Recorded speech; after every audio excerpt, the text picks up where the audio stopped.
Fleet Admiral Kethvar of the Hegemony 3rd Assault Fleet watched with satisfaction as the fusion warhead detonated in Earth's upper atmosphere. The brilliant flash illuminated the primitive planet's night side, and electromagnetic pulses rippled through the orbital space like deadly aurora. "Excellent," he rumbled to his tactical officer. "That should have eliminated their communication satellites and any orbital defense platforms these humans might possess.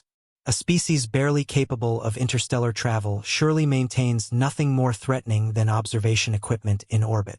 Commander Zeltak's tentacles writhed nervously. "Sir, our long-range scans detected approximately 34,000 objects in Earth's orbital space. The humans seem to have cluttered their orbit extensively. Debris and primitive satellites," Kethvar dismissed with a wave. "Nothing that could threaten a hegemony battle fleet. Proceed with planetary bombardment." The fleet's weapons powered up, targeting Earth's major population centers. This would be a quick conquest, another primitive world to add to the hegemony's vast empire. Kethvar had overseen dozens of such operations. The pattern was always the same. Disable orbital infrastructure, eliminate ground defenses, demand surrender. Then something impossible happened. The space around Earth erupted. What the hegemony had dismissed as debris revealed itself to be something far more sinister.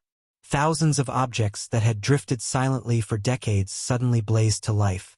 Ancient nuclear weapons, relics of humanity's Cold War, activated dormant systems. Kinetic kill vehicles deployed from seemingly dead satellites. Weapons platforms disguised as communications arrays swiveled toward the alien fleet. But that was only the beginning. From lunar orbit, humanity's true secret emerged. The hegemony's sensors had detected the moon, of course, an unusually large satellite for such a small planet. What they hadn't realized was that for 50 years, humans had been hollowing it out. Massive railguns erupted from concealed lunar bases, launching projectiles at significant fractions of light speed. Fusion missiles streaked from hidden installations scattered across the moon's surface. What appeared to be mining operations revealed themselves as weapons platforms of staggering scale. "Impossible!" Kethvar roared as his flagship's shields flared under the assault. How did they conceal such firepower? The answer was uniquely human. While other species built obvious military installations that announced their presence to the galaxy,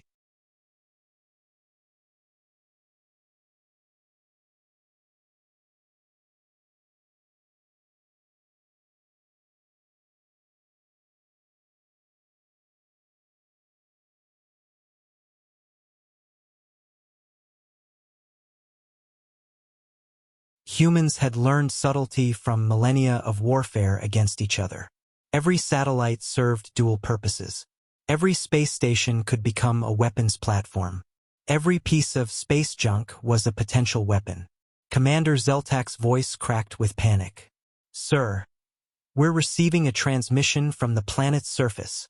On the main screen appeared a middle-aged human woman in military uniform, sitting calmly in what appeared to be a deep underground bunker. General Rebecca Martinez, Supreme Allied Commander of Earth Defense Forces, smiled politely at the alien invaders. "Greetings," she said conversationally, as explosions bloomed around the hegemony fleet. "I'm afraid you've made a strategic error. You see, humans have been preparing for this moment since we first looked up at the stars and wondered what else might be looking back." Another wave of missiles struck the alien fleet, this time launched from asteroid mining operations in the belt that suddenly revealed their true nature as forward weapons platforms. "We've had nuclear weapons for over 80 years, Martinez continued as two hegemony cruisers broke apart under kinetic bombardment. "We've been in space for 70. Did you really think we'd spend all that time putting nothing but weather satellites and GPS arrays up there?" Kethvar watched in horror as his mighty fleet vessels that had conquered a dozen star systems crumbled under the assault from what he had assumed was a primitive world. "The humans," Zeltak whispered. "They've weaponized their entire orbital space." "Retreat," Kethvar commanded, but it was too late. The humans had planned for this contingency too. Every possible escape vector was covered by overlapping fields of fire from platforms they hadn't even known existed. As his flagship's hull began to buckle, Kethvar understood the terrible truth.